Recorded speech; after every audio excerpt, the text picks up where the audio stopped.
Welcome back, my friends, to the show that never ends, your daily delivery of all things Dog Pound Browns 3D.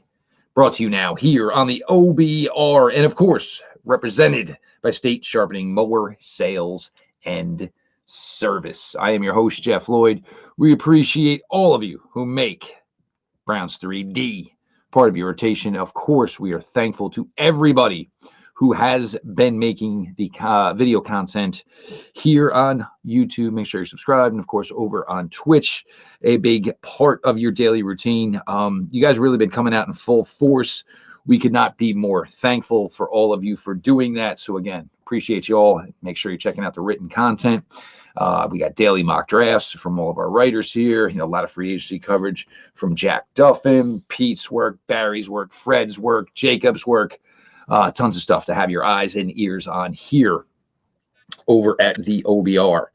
Hope everybody had a really good weekend. The conversations never cease in regards to the Cleveland Browns, and of course, certainly in regards to the quarterback position, of course. Now, it really seems, and look, certainly could be smoke, okay? But Shedeur Sanders, obviously right now in time, is a huge part of what everybody seems to be trying to connect the dots for at the quarterback position in regards certainly to the Browns here.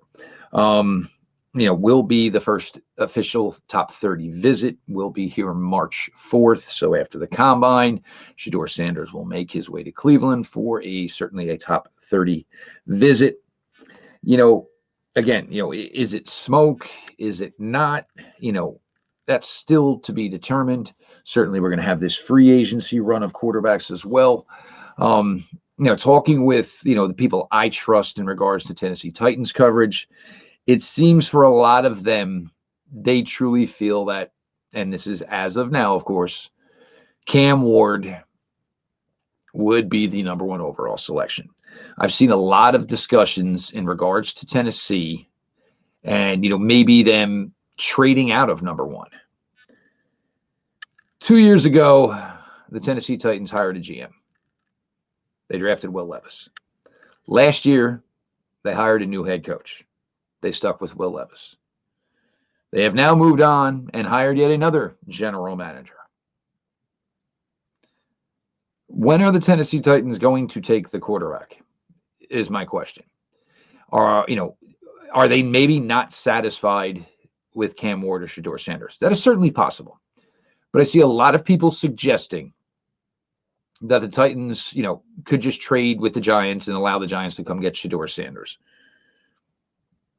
Browns could get Cam Ward. Maybe they trade or does Cam Ward go one to Tennessee? And then which puts the Browns in the position of, are we taking Shedeur Sanders? I know a lot of people seem to think the New York Giants are infatuated with Shedeur Sanders. It certainly well could be the truth. If anybody's followed me for a while in regards to the New York Giants, go through their depth charts over the years.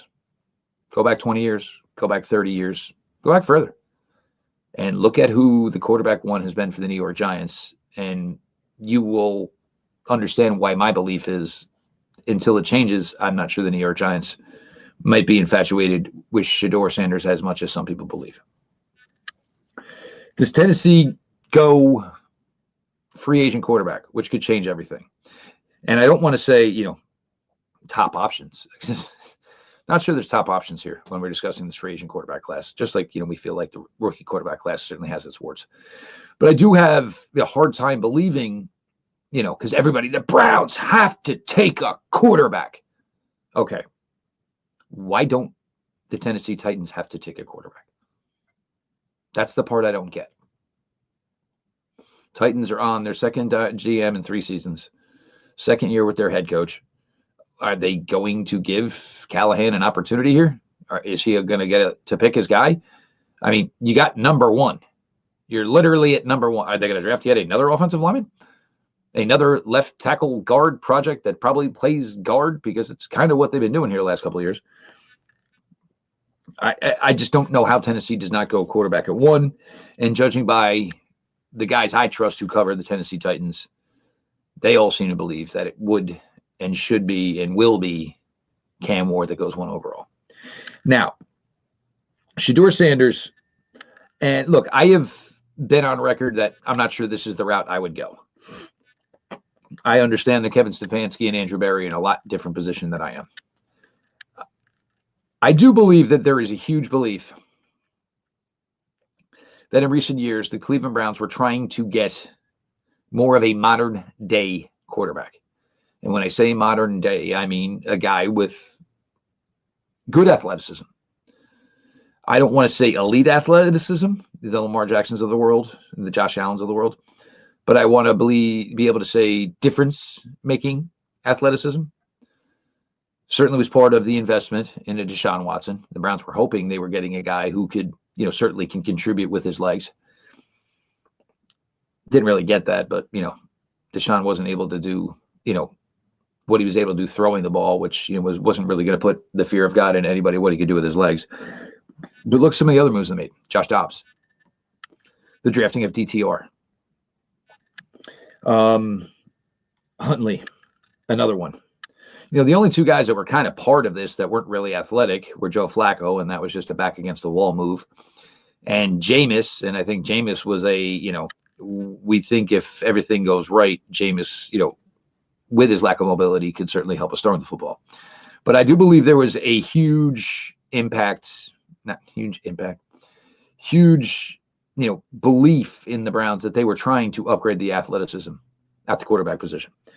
Now, this is kind of where I think it applies to Cam Ward too, because look, Cam Ward's better at running the ball, had better statistical output running the ball, but I don't think he's that much better overall as a runner than Shedeur Sanders.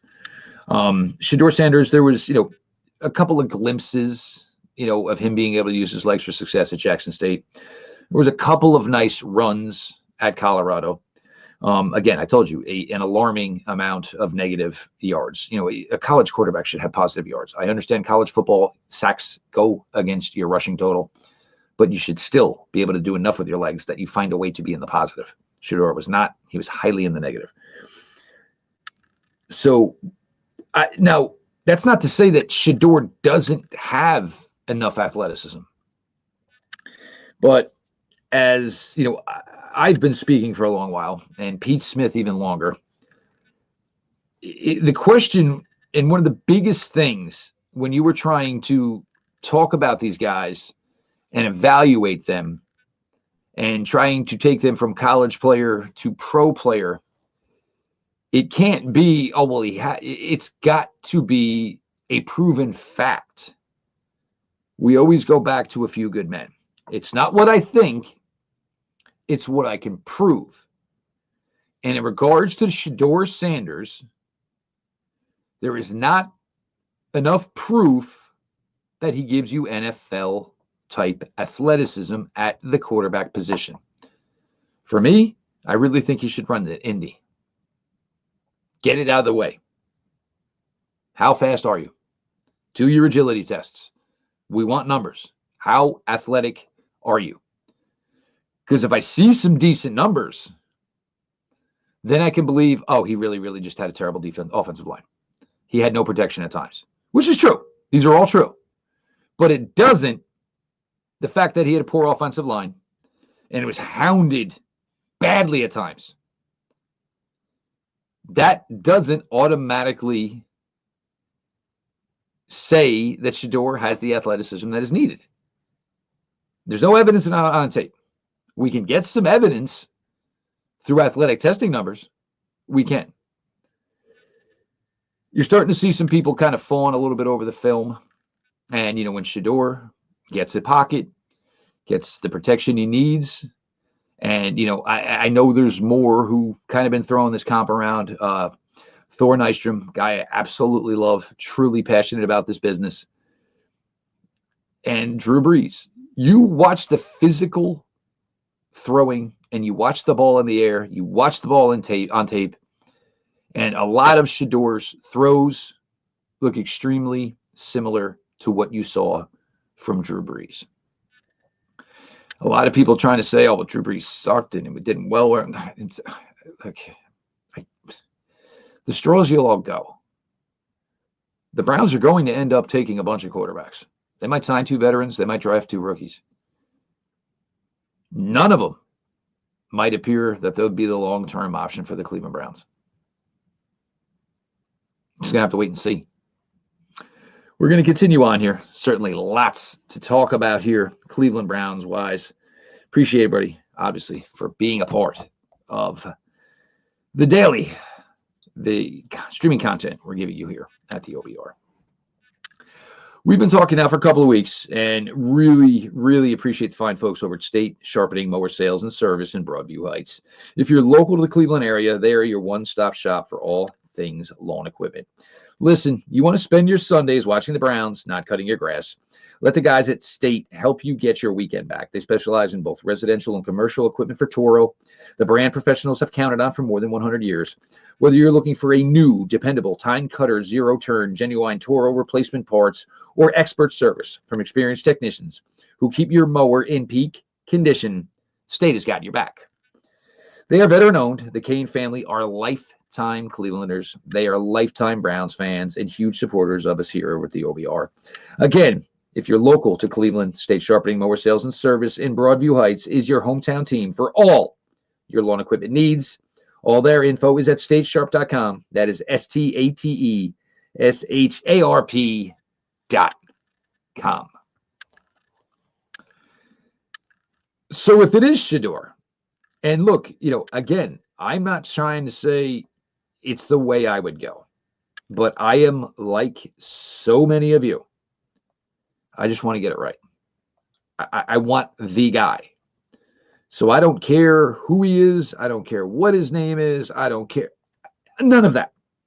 Don't care.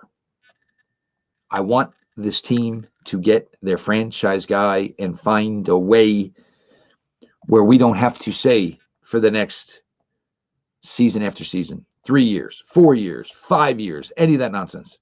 We want to know who the Browns quarterback is going to be. So if it turns out that it is one of these two, let's just buckle up and see where it takes us. Because I know plenty of you were more than ready to forget about the past of DW number 4.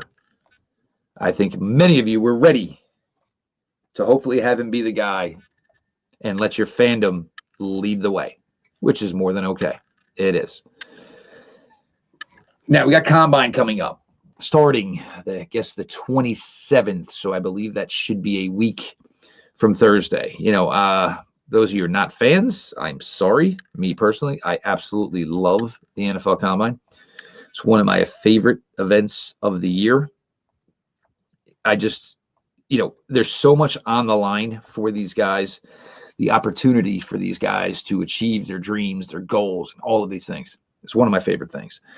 So basically we're going to be putting out for you basically a preview of, each day of what's coming. Now, keep in mind, it's about 5 days worth of coverage. So going to roll out here at the end of the week. We're starting to give you positional previews, guys that I am looking forward to, some guys that could be sleepers, some guys that certainly could surprise, all that type of stuff. And again, it's going to be a fun group.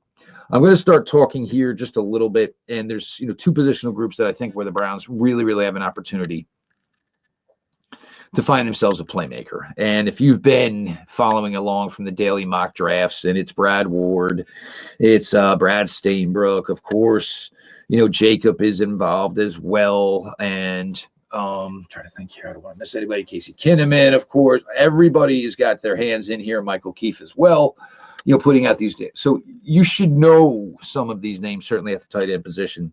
And of course, certainly at the running back position. The top of the tight end position, Tyler Warren and Loveland from Michigan. I just don't know if there's going to be a possibility for either one of those guys to line up with Cleveland. And that's okay. I still want the Browns to add a veteran tight end, and I don't need nothing special. I want a guy with a blocking pedigree, a guy who will put his hand in the dirt, understand that he actually might get, if he gets 10 balls thrown in his direction this season, it might be 10 more, whatever, than anybody expected. Get me that solid blocking guy, because I want to pair in one of these athletic proven pass catchers from college. And I'm not saying David's time here is over, but David Njoku has been integral the last couple of years. And I think you notice how important David Njoku is when David Njoku necessarily isn't playing. I think that's when you notice just how important David is. And you cannot replace David right now with just one guy. So that is why I'm saying let's get the veteran inline blocker. A, it makes David Njoku's workload a little easier, a little lighter. And B, if David does have to miss a little time, it's easier for the rookie to come in and maybe just work on pass routes, and you can keep the same sets. We know Coach loves his 11 personnel, would like to stick with more of that. If we are truly going to go back to more of the wide zone, then certainly 11 personnel will be part of that. Harold Fannin out of Bowling Green, and of course, look, certainly a popular pick for the Cleveland Browns, certainly with his ties, to the area. Interesting story. Former defensive lineman in high school, went over to that side of the ball, and I mean, not just became a tight end, became an absolute game wrecker. How do you categorize a guy like Harold Fannin Jr.? Big slot's probably a nice term. He's not going to give you traditional tight end stuff. And Brock Bowers didn't test last year. And stop right there. I'm not going to go to that same type of thing. But he's not far off listed size from Brock Bowers. Do I think he's going to go out there and dominate as a rookie? No, of course not. Do I think he can have a huge role in the NFL? Who's the guy from the Titans years ago? Delanie Walker. Never a guy that anybody just said, we got to take Delanie Walker away. But you know what? Every time you checked it out, Delanie Walker put up monster numbers each and every season. And nobody ever said, let's take Delanie Walker out of the game. And just continued to do his thing. Harold Fannin can give you some real and serious production. His size is going to be considered a negative by most if you try to pigeonhole him into a true tight end. It's not going to work. So currently in a lot of draft boards, looked at maybe the third tight end in rankings, slated to go maybe early second round. Certainly capable of it.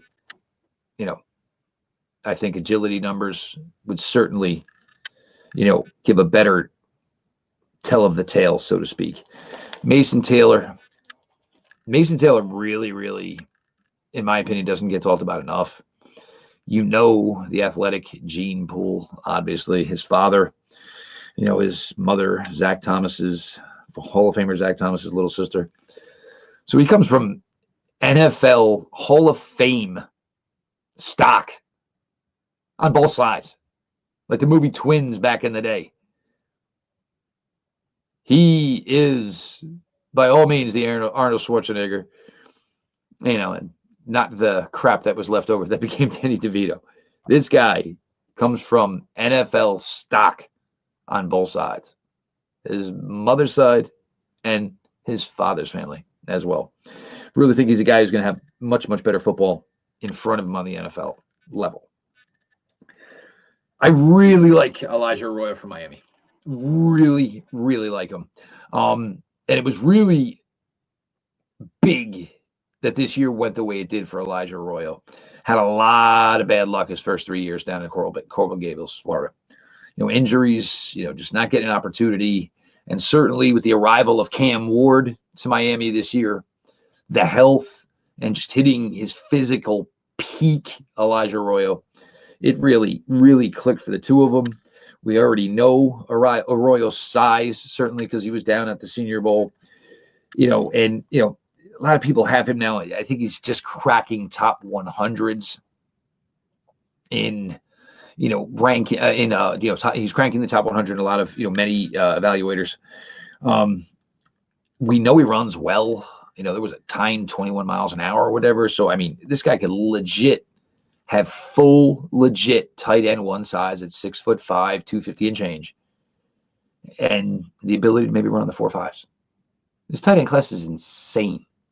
And that's without talking about Gunnar Helm from Texas, Terrence Ferguson from Oregon, who is another popular name that's probably going to rise here throughout the process because Oregon athletes test well. So you have to believe a guy like Terrence Ferguson is going to test well as well. PFF is, I guess, got something going on today where I guess they're trying to talk about, Myles Garrett in regards to putting out mock drafts from their writers, and trading Myles. Don't want to happen. Do not want it to happen. We'll see where that goes.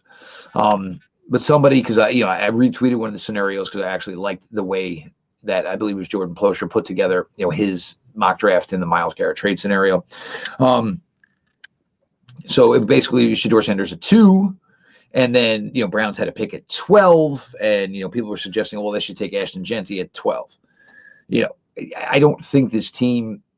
Look, the Browns team, when it's led by Andrew Berry and Kevin Stefanski, I don't think you're ever going to put that high a value in the running back position. You got to remember, they did not draft Nick Chubb.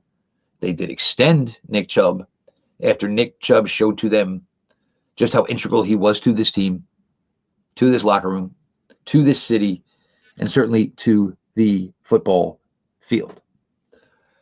So I don't think they would be willing to spend a first-round pick on a running back. Not that Ashton Jeanty is not fantastic, and I would certainly love to have him, but I do believe the Browns believe their system can create success for a running back with talent. They don't necessarily need the superstar talent running back to find success in their running game. Omari Hampton from North Carolina is a very interesting young guy. He really is great on tape. Caleb Johnson from Iowa is absolutely fantastic as well. I feel bad because you Ohio State fans, I hope one of you guys, I hope you get one of your guys here for the Browns. I really do. I do think Judkins is a very, very nice player. For me, if it's one of the two, it's TreVeyon Henderson. And somebody had a clip out the other day, and it was basically, all of TreVeyon Henderson's, biggest runs, longest gains in his time with Ohio State, whether it was receiving, whether it was running. He's so compact. His acceleration is nuts. I truly believe he is going to run sub 4.4. I would not be surprised if he runs one of the top 5 running back 40s in this class. There certainly has been some times he was injured. There's no question about that. There have certainly been times that he's injured, and it certainly hampered some of his output in those times. I'm not, questioning that by any means whatsoever. But I am a huge fan. So if you're telling me I am choosing one or the other from the Buckeye backfield, TreVeyon Henderson would be my guy. And there's plenty who say, well, he's never had the real workload that you would want. I don't necessarily think that that's going to be a drawback for the Browns. The Browns always try to keep Nick Chubb in a sweet spot of numbers. You still have Jerome. If I'm the Browns, I am taking 2 running backs this draft cycle because that's how ridiculously talented the class is. DJ Giddens from Kansas State, he's fun. Cam Scatterbo from Arizona State. I believe this is probably like everybody's like Rudy of this running back class. I have no idea how he is going to test athletically. None whatsoever. Certainly could hamper him. There's not a question about that. It certainly could hamper him. Ollie Gordon out of Oklahoma State was a guy that probably had an opportunity to be, talked about as the number 1 or certainly number 2 or number 3 running back in this class when the season started. Was not a good year for him. It was not a good year for the team down in Stillwater by any means whatsoever.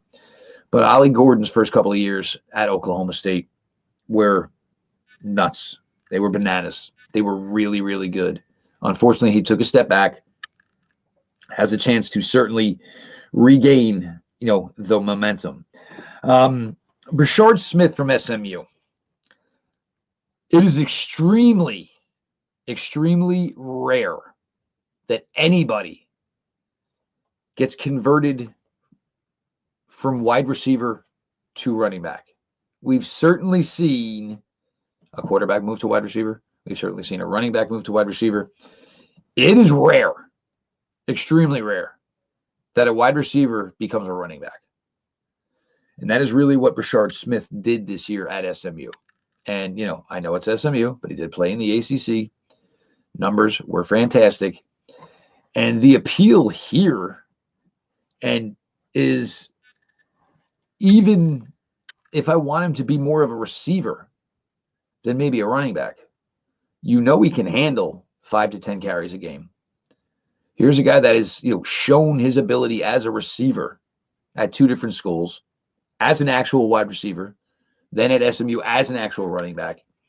This is a really interesting weapon to have at your disposal for any offense coordinator in the NFL. Brashard Smith is going to be a really interesting name, and certainly got to have a lot of eyes on, certainly at the NFL Combine. Dylan Sampson out of Tennessee, short, compact. I don't know why he's as low in a lot of rankings as he is. It surprises me. Because I think if you like TreVeyon Henderson and what TreVeyon Henderson can give you, I think you would like Dylan Sampson as well.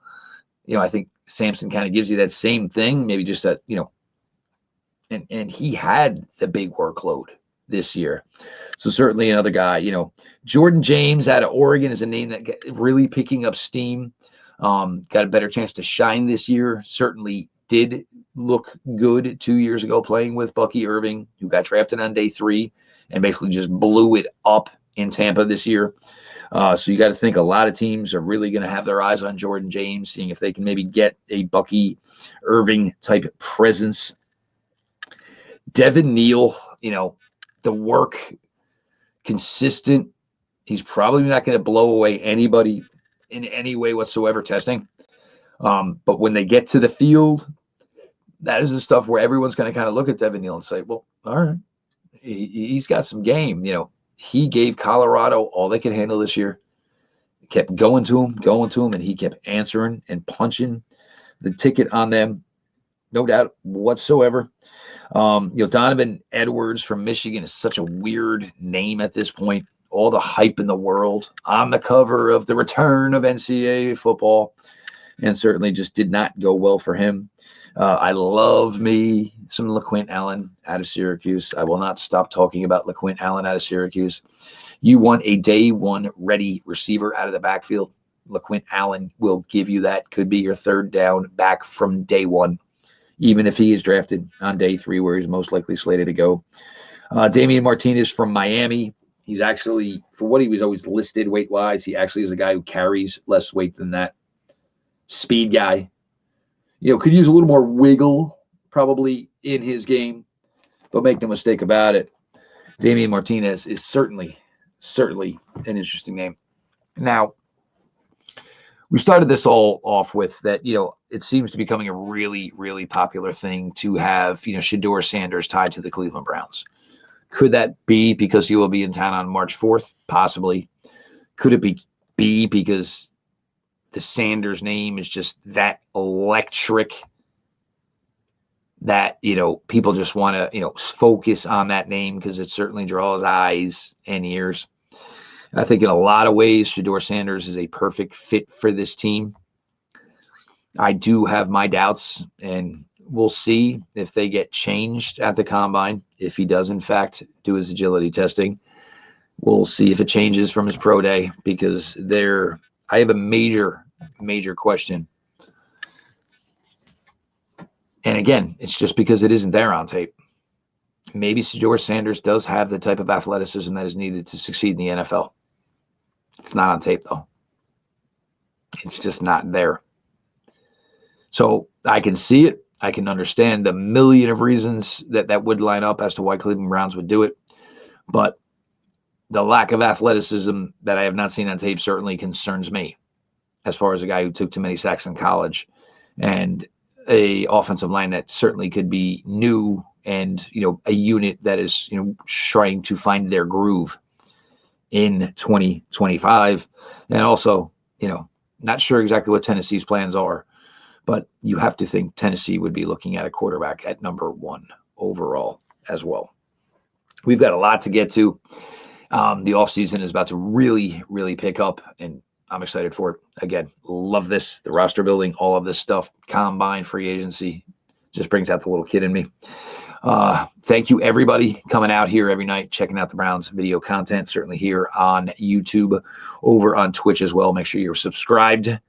Make sure you're checking all the written content throughout the day that the OBR is producing out, and a ton of it for all of you guys to consume. Make sure you check out that insider package. Trust me, you don't want it in your life. You need it in your life. This has been Browns 3D here on the OER, and brought to you by State Sharpening Mower Sales and Service. This has been your daily delivery of all things dog pound. Browns 3D on the OBR. We'll talk to you all tomorrow.